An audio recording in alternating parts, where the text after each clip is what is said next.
Therapy Wednesday, whether it's a talk about drugs, sex, or mental health, having difficult conversations with teens, it's not easy. Don't I know that? All right, connecting with your kids, though, is so important. So what's the best way to get them to open up about tough topics? Joining us now to talk more about this is our friend and child psychologist, Dr. Laura Saunders. Thanks for being here. Thank you for having me. Happy Wednesday. And yes, we are talking about how to start the conversation, engage in a conversation, build on a conversation when it's a very difficult and uncomfortable topic. All right, so what's the first thing we should do? What's the secret? What's the secret here? I honestly think the most important thing is to stay calm, right? When you're yelling, you're upset about something, you found out a piece of information and you're yelling, nothing gets solved. No solutions come out of two people yelling at each other. So staying calm, also, finding opportunities. So a good time to connect, and it's different for all families. It might be at the dinner table, it might be driving in the car, it might be before they're settling for bed, right? Knowing your child and knowing the best time to connect about something. I remember the scene in Ordinary People when Conrad he didn't tell Mary Tyler Moore that he had quit the swim team, and she was so mad, and I was like, that is not the way to react. Well, yeah. Well, and I know that, of course, you are a child psychologist, but you're living it. You've got your daughter, is she still a teenager? She's in college now, but you've gone through this. So I know I've always asked you, I think sometimes I try to do it in the car and pretend I'm not really fishing for things and not look at them. I don't know if that's the right thing. And then I feel like I have a captive audience because I can't go anywhere. I think that's a great time, right? And because you're not trying to have a confrontation, right? It's not like, let's look each other in the eye and really get into this. It's trying to create a space. These are things that we can talk about. And sometimes these are uncomfortable things. Substance use, self-harm, sexual orientation, gender issues, social media use, bullying. Like, these are uncomfortable topics. So having a way and a space to open up about them is really important. And I really think, when appropriate, to share some of your own experiences, because that lets your teen know that you were actually human also. All right, you say ask open-ended questions, but not too open. What does that mean?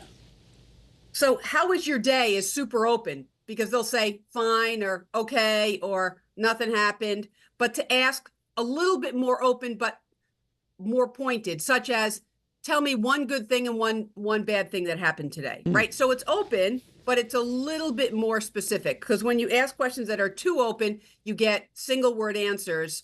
And if you ask two closed questions, you get yes or no, and that doesn't really lead you anywhere.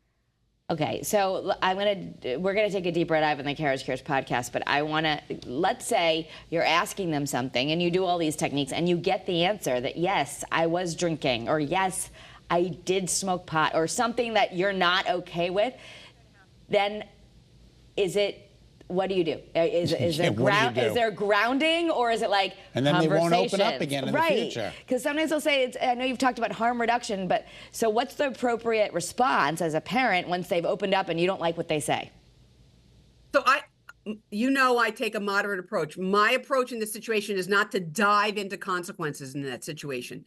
It's, well, how did that make you feel? Or what were the circumstances when that happened? Or, were you to get more information to truly understand? Because what you really ultimately want your teens to do is become problem solvers. You cannot be hovering around them solving their problems. So you want them to become problem solvers. So throwing consequences at them with and the first time they open up about something that, is sort of against your grain or against the rules of your house, it's, let's look at how we can do it differently next time. Let's learn from this instead of just throwing consequences at it. All right, so when it comes to respecting boundaries, I think I'm the parent, you're the kid. You're going to do what I tell you. But apparently that doesn't work anymore. That doesn't work. Apparently we were all raised that way, and that was the wrong way, Dr. Saunders. Well, there's some, yes, we can have boundaries. Like, I don't want kids in the house when there isn't an adult here, right? That's a boundary. You can have boundaries or rules or guidelines. I found out that you were vaping and there's no vaping in this house, right? You want them to stop them vaping, but first you have to set the boundary is there's no vaping in this house or on this property, right? So you can set boundaries and guidelines and then start to address the behavior that you're concerned about, because boundaries show respect for yourself, for your home, and for your family.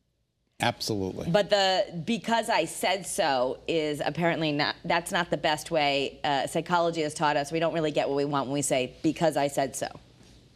Well, you can say that. However, it's not going to get you the result that you want. It's going to get you an emotional shutdown and no further conversation on the issue, which is really not what you want. I mean, these are very complex times, and we need to work together with our teens to solve some of these problems, to model problem solving, but not shut down the conversation. Right. All right. Well, thank you, Dr. Laura Saunders. We so appreciate your time. I hope you all join me on the Cares Cures podcast, because we will go deeper into this and some more examples and figure out how the best way to talk to our teens. Thank you so much, Dr. Saunders. All right. Have a great day.